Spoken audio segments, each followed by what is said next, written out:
तो एक लीजेंड आदमी कह के गया था, अबे 26 में तो दुनिया खत्म है। दुनिया हाँ। नहीं नहीं नहीं नहीं नहीं, यहाँ पे आप ये मत समझिएगा कि ये एक मीम है, ये एक भविष्यवाणी है। अब देखो यहाँ पे जिस टाइम पे मतलब इस टाइम पे देखा जाए तो जो करंट सिचुएशन चल रहे हैं इंडिया में, रैम क्राइसिस एंड ऊपर से भाई यहाँ पे एलपीजी सिलेंडर वाला महामारी, वो मतलब जोड़ के बताऊं तो कुछ अलग दिशा में जा रहे हैं। बाय द वे हम उस पर बातें नहीं करेंगे, ना ही सरकार को कोई ब्लेमिनेशन करेंगे, नहीं तो क्या पता हमारी हाथे दोनों हथकड़ी में लग जाए। वैसे एक साइड करते हैं इन सब बातों को। हम इस वीडियो में समझेंगे कि आखिर iQOO G11 जो कि चाइना में जल्दी लॉन्च होगा, और आप लोग जानते हैं कि भाई iQOO और Vivo एक ही थाली के चट्टे पट्टे हैं, तो वो iQOO G11 हमारे इंडिया में बन के आएगा Vivo T5 5G स्मार्टफोन। अब लेकिन एक बात तो है, वहां पे वाले वेरिएंट में ना, यानी कि iQOO G11 चाइना वाले वेरिएंट में भाई 9020 mAh की बड़ी बैटरी देखने को मिल रही है, लेकिन हमारे यहाँ वो थोड़ा सा कंप्रोमाइज़ करना पड़ेगा। इसके अलावा वहाँ पे आपको मिलता है बढ़िया प्रोसेसर, लेकिन हमारे इंडिया में कुछ चेंज होगा। तो हम इसी वीडियो में समझेंगे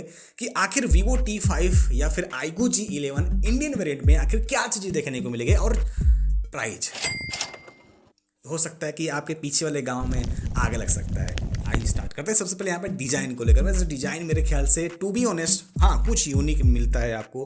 कैमरा आइलैंड बिल्कुल सेपरेट हो चुका है, डबल कैमरा सेटअप आपको देखने को मिलेगा। आगे की साइड से centre punch display, flat display. हाँ मेरे ख्याल से क्वाड कोर डिस्प्ले ये लोग नहीं देंगे फ्लैट डिस्प्ले के साथ। हाँ बेजस बिल्कुल न के बराबर में मिलेंगे। प्लास्टिक मिलेगी बॉडी, यानी जो फ्रेम और पीछे का बैक पैनल वो प्लास्टिक ही मिलेगा। तो यहाँ पे iQOO G11 का कुछ हुलिया या फिर Vivo T5 का हुलिया यानी जो डिजाइन है कुछ इस ढंग का मिलेगा हमारे इंडिया के लिए। बाय द वे अगर बात करते हैं यहाँ पे कुछ पोर्ट्स और बटन्स का हाल चाल, तो आपको IR sensor, studio speaker, under display fingerprint scanner, optical वाला और ड्यूल एनओ सिम स्लॉट, ये चारों चीजें आपको कंफर्म। वैसे देखा जाए तो मैं अगर iQOO G11 कहूंगा तो आप इंडियन वेरिएंट Vivo T5 समझिएगा। रही बात यहाँ पे डिस्प्ले प्रॉपर्टीज, अब उसके हिसाब से दिखाऊं, यानी कि G11 जो यहाँ पे चाइना में लॉन्च हो रहा है वहाँ पे आपको 1.5K रेजोल्यूशन मिलेगा, लेकिन इंडिया वाले वेरिएंट में मेरे ख्याल से 6.8 इंचेस बड़ा डिस्प्ले साइज, साथ में आपको एक 10 बीट का एक एमोलेड जो कि एक फुल HD प्लस रेजोल्यूशन मिलने वाला है, जो कि मेरे ख्याल से हाँ यही होगा, क्योंकि भाई चाइना वाला से थोड़ा सा डिफरेंट करना पड़ता है इनको, और चाइना वाला थोड़ा सा बढ़िया स्पेक्स लेके आते हैं। बाय द वे यहाँ पे ये सारी चीज़ें, और 120 हर्ट्ज रिफ्रेश रेट, हालांकि चाइना वाले वेरिएंट पे आपको 165 हर्ट्ज रिफ्रेश रेट वाला डिस्प्ले पैनल मिलेगा। तो मेरे ख्याल से यहाँ पे 120 hertz refresh rate, full HD plus resolution ही मिलेगा एक एमोलेड डिस्प्ले के साथ और फ्लैट डिस्प्ले के साथ। Vivo T5 या फिर iQOO G11 इंडियन वेरिएंट में मेरे ख्याल से display properties according to price बिल्कुल फिट है। कंटेंट वाचिंग देखते हैं, स्मूथनेस के तौर पे वो कोई भी निराशा वाली बात नहीं है। मतलब डिस्प्ले कुल मिला जुला के बढ़िया है और ब्राइट है, 5000 निट जो है पीक ब्राइटनेस लेवल बताई जा रही है। तो डिस्प्ले कुछ इस ढंग का मिलेगा Vivo T5 में। रही बात यहाँ पे प्रोसेसर को लेकर, अगर मैं वहाँ वाले यानी iQOO G11 चाइना वाले वेरिएंट की मैं बात करूँ तो वहाँ पे आपको MediaTek का प्रोसेसर देखने को मिलेगा, लेकिन हमारे इंडिया में बताया जा रहा है कि कुछ सूत्रों से पता चल रहा है कि स्नैपड्रैगन 7 Gen 4, क्योंकि भाई इसके अलावा कोई प्रोसेसर तो मेरे ख्याल से 7 सीरीज में स्नैपड्रैगन के है नहीं, जो कि अच्छा है इस टाइम पे लेटेस्ट को लेकर। AI सपोर्ट भी है, तो मेरे ख्याल से इस प्रोसेसर से हम ज़्यादा उम्मीद नहीं लगा सकते। आप ये समझिए एक साथ 8-10 जगह मुंह मार सकते हैं, नहीं मेरा मतलब कि एक साथ 10-15 एप्लीकेशन चला सकते हैं। लेकिन बात आई गेमिंग को लेकर तो फुल गेमिंग नहीं है, बट आपका मल्टीटास्किंग वगैरह थोड़े बड़े गेमिंग आप कर सकते हैं, मिला जुला के कैजुअल टाइप के प्रोसेसर आप समझिएगा। रही बात यहाँ पर रैम रोम टाइप को लेकर, UFS 2.2 स्टोरेज टाइप मेरे ख्याल से नहीं, जो कि पिछले वाले में दिए थे, लेकिन यहाँ पे आपको बताया जा रहा है कि LPDDR5X RAM type and UFS 3.1 128 GB से स्टार्टिंग होगी। तो यहाँ पे ये कॉम्बिनेशन मेरे ख्याल से अगर ऐसा होता है इंडियन वाले वेरिएंट में तो बहुत मजा आएगा अब की बार।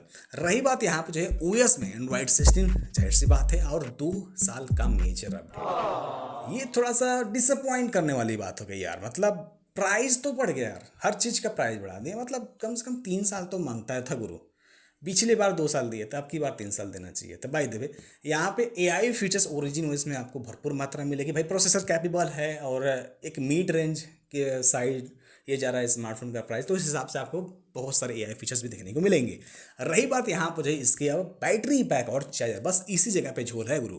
मैंने बताया जिस शुरू में ना कि आपको चाइना वाले वेरिएंट में यानी कि G11 चाइना वाले वेरिएंट में यहाँ पर आपको 9020 mAh का बैटरी देखने को मिलेगा, लेकिन हमारे इंडिया में आके वही स्मार्टफोन का जो बैटरी वो कॉम्प्रोमाइज हो जाएगा। अराउंड 7500 mAh के 7600 mAh के आसपास इसका बैटरी निकल के आ रहा है 90 वाट का जो है चार्जर के साथ। मेरे ख्याल से 7600 mAh भी कोई कम नहीं है यार, मतलब सैमसंग वाला थोड़ा सीखें, सीरियसली नथिंग वाले भी थोड़ा सीखें। हाँ इतना दिया जा सकता है। कैमरा सिस्टम को लेकर निराशा हो सकती है आपको। 32 मेगापिक्सल आगे के साइड से, 50 मेगापिक्सल अननेम्ड सेंसर, मेरे ख्याल से लाइटिया 700 बन सकता है, 600 यही कुछ होगा, और एक 8 मेगापिक्सल का सपोर्टिव अल्ट्रा वाइड के नाम पे मिलेगा। 2 मेगापिक्सल कुछ नहीं ऐसा होगा। बाय द वे कैमरा आप ये समझिए बिल्कुल स्टैंडर्ड डिसेंट टाइप ही लेगा। हालांकि वीवो के थोड़ा कलर साइंस यहाँ पे यूज करेंगे वीवो वाले, तो यहाँ पे कैमरा भी मैं कहूँगा कुछ ज़्यादा खास तो नहीं, बट प्राइस के हिसाब से ठीक ही मिल रहा है, मैं ये कह सकता हूँ। रही बात IP रेटिंग 69 तक की देखने को मिलेगी। तो मैंने जो भी बताया ये इंडियन वेरिएंट में एक्सपेक्टेड फीचर्स हैं Vivo T5 वाले 5G स्मार्टफोन में, और वही स्मार्टफोन हमारे iQOO G11 सीरीज में उतारेंगे। तो यहाँ पे ये सारी चीज़ें देखने को मिलेंगी। अब बताइए, मैं आपसे पूछता हूँ और सिनतान के पूछता हूँ कि आपने चैनल सब्सक्राइब किया? तरीका है भीख मांगने का। नहीं मतलब अच्छा लगा तो करिएगा। हाँ, अब प्राइस पे आते हैं वापस। क्या सोचे हैं, दिमाग में क्या सोच रहे हैं, कितना जा सकता है इसका price? Full HD plus version जुड़िएगा और एक 7 Gen 4 प्रोसेसर, उसके हिसाब से बताइएगा। और बैटरी बड़ी है, डिजाइन कुछ इस प्रकार से है, थोड़ा सोच समझ के बताइएगा। मैं अपना बताऊँ, इस स्मार्टफोन का प्राइस अराउंड 27,000 के आसपास निकल के आने वाली, 25 से 27,000 के आसपास निकल के आएगी। अब मेरे ख्याल से यह स्मार्टफोन अगर ऐसा होता है तो यार क्या ही कह सकते हैं, मजबूरी है। थोड़ा आप अपना बजट बढ़ाइए, क्या कि भाई यही मिलने वाला है यार। बाकी मेरे ख्याल से स्मार्टफोन ठीक है, एवरेज टाइप है, कुछ ज़्यादा कुछ खास नहीं, ज़्यादा कुछ कम भी नहीं है, मैं ये कह सकता हूँ। पूरी जानकारी यहाँ पे हो चुकी है इस Vivo T5 5G स्मार्टफोन या फिर iQOO G11 इंडियन वेरिएंट के बारे में। आपके दिमाग में कोई और सवाल वगैरह होंगे कमेंट बॉक्स में जरूर लिखिएगा। तब तक के लिए जय हिंद, जय भारत, साइनिंग आउट।